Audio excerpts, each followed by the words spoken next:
Bonjour à toutes et à tous, c'est Rari. Aujourd'hui on se retrouve pour une nouvelle vidéo. On va débriefer la troisième journée du groupe E et F. Donc comme j'avais dit dans la preview de l'autre vidéo, j'ai eu raison sur mes paris, mais malheureusement on est éliminé de cette CDM. On va tout de suite parler avec le plus gros sujet, donc la Belgique qui est éliminée. Donc un match 0-0 contre la Croatie. Un match qui était plutôt plaisant, même si ça finit sur un score nul et vierge.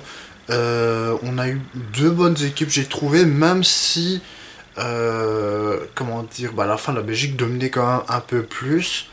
La Belgique a fait un très bon match, mais c'est le seul bon match qu'elle a fait lors de cette compétition.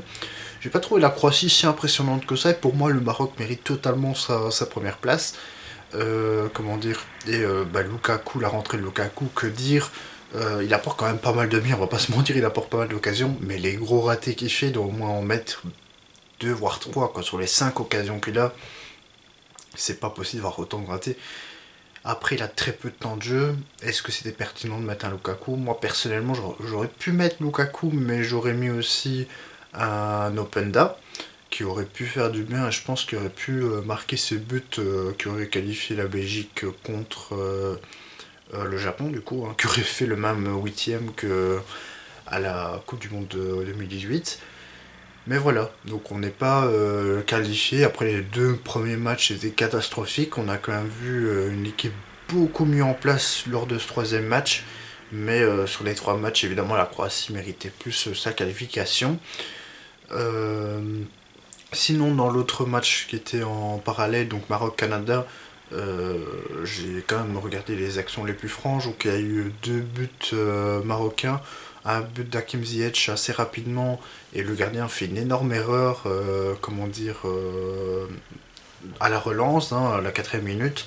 Ensuite, à la 20e, ils mettent un deuxième but avec Enesiri. D'ailleurs, Enesiri qui va mettre un troisième but qui était hors jeu avant la mi-temps. Par contre, le Canada a encore bien joué la deuxième mi-temps. Ils ont marqué le but, je sais plus quand. Je crois que c'est quand même en première mi-temps. Mais c'est un CSC de Saïs ou de Aguerd. Je crois que c'est Saïs hein, qui vient le CSC. Donc le seul but encaissé d'ailleurs du Maroc lors de la phase de groupe. Et comment dire, le Canada a vraiment bien joué par contre en deuxième mi-temps. Et petite satisfaction pardon côté belge. Enfin, moi je suis fan du club de Bruges, c'est Buchanan, hein, franchement, qui était monstrueux. Même seulement il y a Larine qui joue aussi à Bruges en première mi-temps qui lui fait une très belle passe et malheureusement il ne cadre pas. Je pense que c'est cadré, il pouvait vraiment la mettre au fond. Mais franchement, ouais, Buchanan, sur que ce soit défensivement, c'est déjà qui m'a plus impressionné, mais offensivement, les dribbles et tout ça, sincèrement, c'est top 5 Coupe du Monde, hein, on va pas se mentir. C'est tout simplement énorme, et je pense que c'est un des joueurs, une des plus grosses pertes de cette Coupe du Monde en termes de dribble, en termes comment dire, joueur offensif. Franchement, c'est une des plus grosses pertes de la Coupe du Monde de cette phase de groupe, hein. Pour moi, c'est sûr et certain. Franchement, il est très impressionnant. Et ça, c'était une bonne nouvelle pour moi. Après, j'avais quand même senti hein, que le Maroc allait évidemment se qualifier. La Croatie aussi. Je pensais que ça allait être dans l'autre ordre du coup. Mais comment dire, non, du coup ça s'est pas passé comme ça, mais comment dire, j'avais quand même raison sur les deux équipes qui allaient être qualifiées.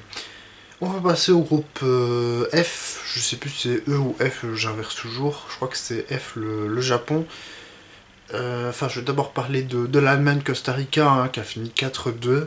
Donc pendant un moment, on avait quand même le Japon-Costa Rica en 8ème.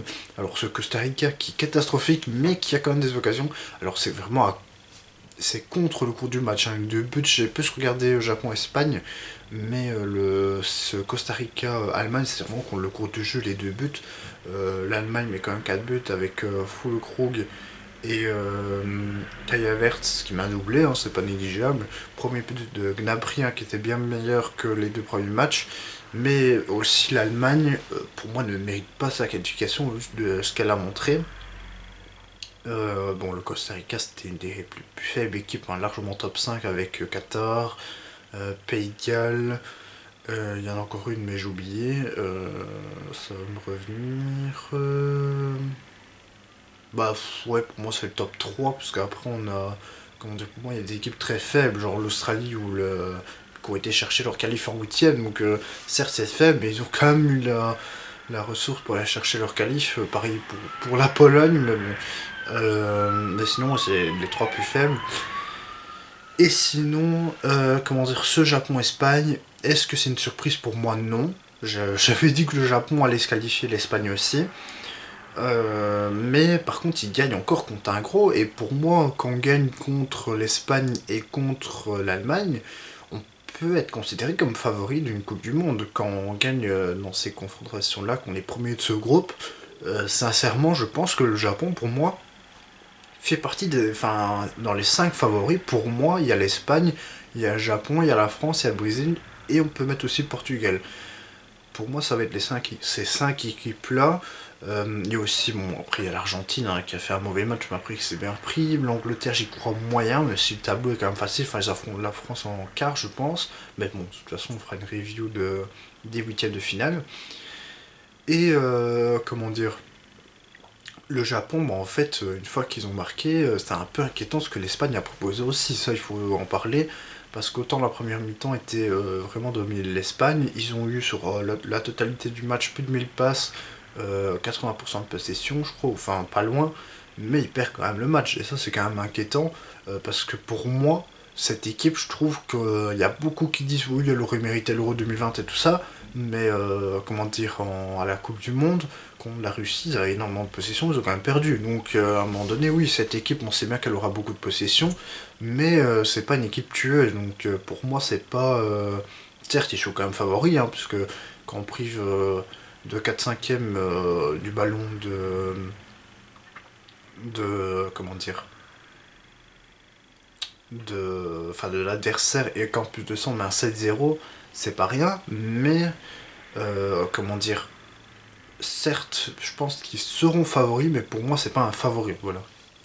Et pour moi, par exemple, une équipe comme le Japon, par contre, peut être la belle surprise de ce tournoi, et pourquoi pas le gagner, parce que comme je vous dis, Espagne et Allemagne, c'est quand même des grosses nations, et ils ont eu que 20% de possession, ils ont quand même mis 2 buts, et ils ont quand même gagné, donc un mot de rien, c'est pas rien du tout, et je trouve que on n'a pas une faible Allemagne ou une faible Espagne, comme l'Arabie Saoudite a profité de l'Argentine, qui était plus faible pour moi, mais j'ai pas trouvé une Allemagne faible et une Espagne faible face au Japon. Et c'est ça aussi qui est le plus bénéfique pour le Japon et qui peut vraiment les pousser loin, quoi. On va passer à la preview, donc on va tout de suite parler des matchs à 16h, hein, donc les derniers matchs de cette Coupe du Monde pour les phases de groupe. Donc on a un Corée du Sud Portugal. Donc là, je vois évidemment une victoire du Portugal. Et ensuite, on a Ghana-Uruguay. Et là, je vois la revanche de 2010. Donc victoire du Ghana. Alors, moi, je vous avais dit que le Ghana, dans ce groupe, allait passer. Donc voilà, je vois bien le Ghana le faire. Et donc avoir une qualification Portugal premier, Ghana deuxième.